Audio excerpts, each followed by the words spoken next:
Speed. Molly Patriot here. We are up in Southern Maryland with Craig Hardin. Did I get that right? Central Maryland. We're Central Maryland. We made good time then. It felt almost to the Appalachians. Oh, nice. So indeed, and you can see the Appalachians. But Craig is has taken on a pretty substantial project, and you can see that they're well on their way. And looking around, I got to tell you, this is the last time I saw anything like this. Was when I was a kid, when they were redoing the tavern in Buckland that Lafayette stayed in. Oh, wow. And I saw that from the ground up, and it brings back memories seeing this with you. So we're in, this room was called the... I would call it like the summer kitchen, but this was But it probably was separate from the main home? Well, this was probably the first built structure. Oh, so this would have There's been... been a log structure here prior to this. Who knows? Right, I mean, right. We really don't know. But I think this was built, and then the 30 by 30 stone 2-story was built. So they kind of get in, settle, get established, probably had a dirt floor under this brick beforehand, get the crops planted, get the Indians at bay. And, Exactly. oh, that's pretty awesome. So, a little milk house outside. Oh, there you go. It's, probably right around the same time period. so there's the big machine that makes life easy. So we're gonna walk through what you said was a dog house? Dog trot. Dog Dog trot. trot. Let's trot into the dog trot. Come on in, let's take a look at this. Nice old stairs. Dog trot time. Oh, wood box. Yep. Nice. And again, beautiful stonework, and you know this reminds me of something I would see in Middleburg. I've been in a lot of Middleburg homes, so circa 1801 or 1750, somewhere around that. Yeah. Yeah. Kind of like this has that Middleburg vibe.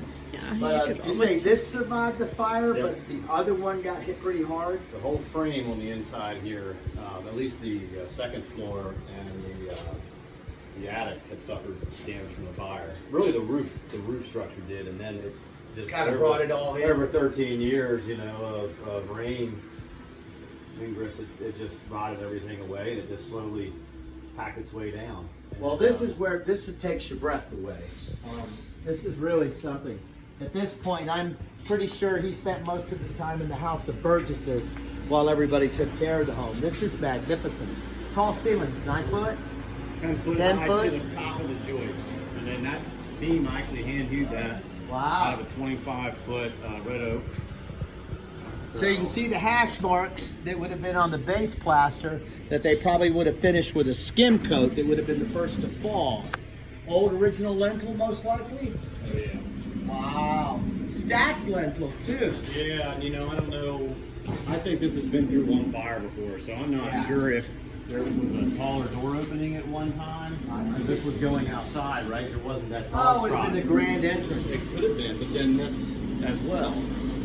You know, and I've seen a lot of times where they come in and add a door where a window was, and even on my cabin, you see a lot of that. You can see here, see this was filled in. So we're thinking, Yeah. they went through a remodel, and it could have been because of a fire back in the 1800s, and they made it. Yeah, and that's a bottom. wide lentil up With there. this probably was like Yeah. a timber frame, opened it, right? Okay. So it was a little primitive looking. They didn't want that anymore. They want something a little more. Yeah, you see that at Bacon's Castle. Even this, you see old, yeah, you see brick art, and then all of a sudden the windows off a foot and function into the others. And I guess all to facilitate the floor plan change inside. Maybe? Yeah, well, maybe so. Interesting. So this is something I haven't seen, and this angular chimney and fireplace here. A total of 3. There's one right up above on the second floor.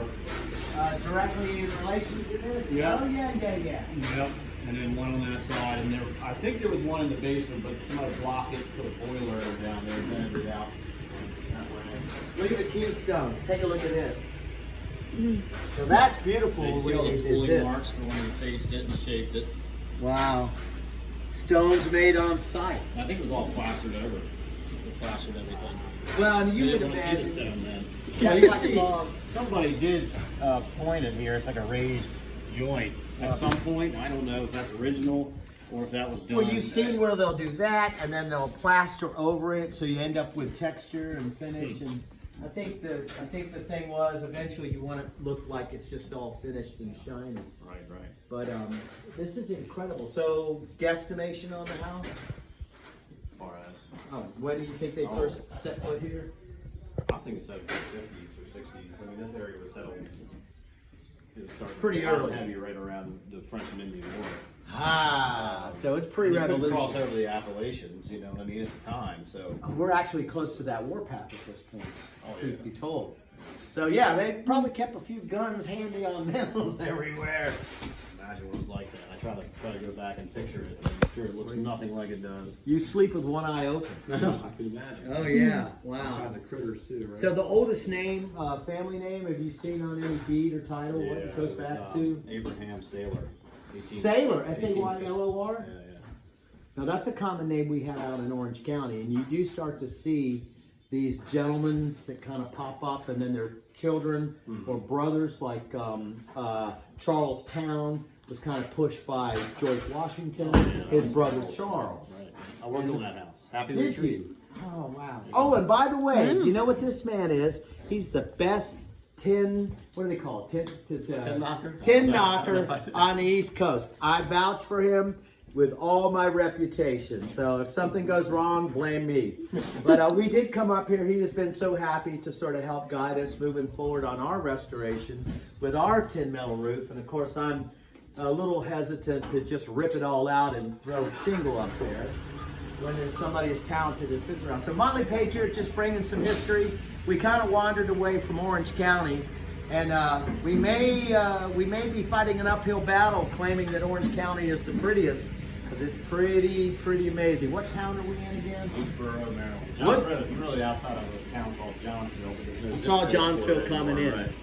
Cool. Thanks. Yeah, good to chat with you. And if you ever need tin metal roof repair, don't call me. Call him. See ya. Thanks.